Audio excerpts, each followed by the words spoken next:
গরমের দিনে ঢেঁড়স খেতে কারুরই ভালো লাগে না, তবে এইভাবে ঢেঁড়সের রেসিপি বানালে সবাই কিন্তু খাবে চেটে পুটে। তাই রেসিপিটি ছট করে দেখে নিন। প্রথমে কড়াই দিয়ে দেবো 1 কাপ সর্ষের তেল। তেলটাকে খুব ভালো করে গরম হয়ে গেলে দিয়ে দেবো 1 চামচ কালো জিরে, একটু ফোড়নের জন্য, একটা সুন্দর ফ্লেভার আনার জন্য। এরপর কালো জিরেটা পুড়ে একটু কালো হয়ে এলে দিয়ে দেবো একটা কুচিয়ে রাখা পেঁয়াজ। পেঁয়াজটা ভালো করে ভেজে নেব। আর ঢেঁড়সটা কিন্তু লম্বা লম্বা করে কাটবেন। ঢেঁড়সটা কাটার আগে একটু ধুয়ে নেবেন, কাটার পর ধোবেন না, তাহলে আঠালো ভাবটা বেশি হয়ে যাবে। এবার ঢেঁড়সটাকেও দিয়ে দেবো, ঢেঁড়সটা ভালো করে ভেজে নেব, তাহলে আঠালো ভাবটা খুব বেশি থাকে না। 1 চামচ হলুদ গুঁড়ো দেবো, 1 চামচ লঙ্কার গুঁড়ো আর 1 চামচ লবণ দিয়ে ঢেঁড়সটাকে ভাজতে থাকবো পেঁয়াজের সাথে।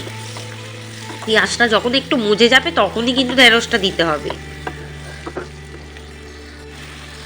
ঢেঁড়সটা ভাজা হয়ে গেলে দিয়ে দেবো আরও 1 কাপ মতো সর্ষের তেল। এরপর দিয়ে দেবো লম্বা লম্বা করে কাটা 2টো আলু। আলুটাকেও ভালো করে জলে ধুয়ে দিয়েছি। এরপর আলুটাও দিয়ে দিলাম। আলুটাও কিন্তু ঢেঁড়সটার সাথেই ভালোভাবে ভাজা হবে। এবার যে প্রধান মশলা বাটবো সেটা দেখিয়ে দিই। 1 চামচ কালো সর্ষে, 2 টেবিল চামচ পোস্ত, 2 টেবিল চামচ সাদা তিল, আবারও 2 টেবিল চামচ পোস্ত দিয়ে প্রথমে ড্রাইভাবে ব্লেন্ড করে দেবো। দেখুন একদম ডাস্ট হয়ে গেছে। এরপর দিয়ে দেবো 5 থেকে 6টা শুকনো লঙ্কা আর 1/2 কাপ জল দিয়ে বেটে নেবো। এদিকে কিন্তু আমার আলু আর ঢেঁড়সটা প্রায় ভাজা হয়ে গেছে। আলু আর ঢেঁড়সটা ভাজা হয়ে গেলে দিয়ে দেবো 1/2 কাপ পরিমাণে জল। জলটা দেওয়ার পর ওই বাটা মশলাটা দিয়ে দেবো, মানে সর্ষে, তিল, শুকনো লঙ্কা আর পোস্ত বাটা দিয়ে ভালো করে এটাকে মিশিয়ে দেবো। এরপর ওই মশলা ধোয়া বাটির 1/2 কাপ জল আমি দিয়ে দেবো। মোট 1.5 কাপ আমি জল ব্যবহার করলাম। এবার 1 চামচ লবণ দিয়ে দেবো।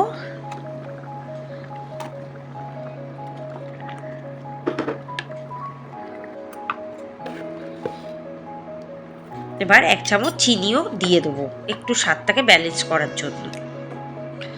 এবার ঢাকা দিয়ে রেখে দেবো বেশ কিছুক্ষণ। ঢাকাটা খুলে নিয়ে মাঝে মাঝে একটু উল্টে পাল্টে দিতে হবে। আর আলুটাও দেখতে হবে সিদ্ধ হয়েছে কিনা। আলু এখনো সিদ্ধ হয়নি, তাই আরও কিছুক্ষণ ঢাকা দিয়ে রাখবো। কিছুক্ষণ পর ঢাকাটা খুলবো।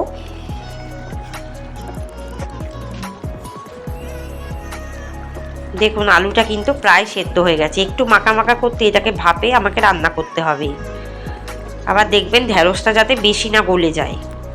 দেখুন বেশ মাখা মাখা এরকম ঢেঁড়সের তরকারি রেডি।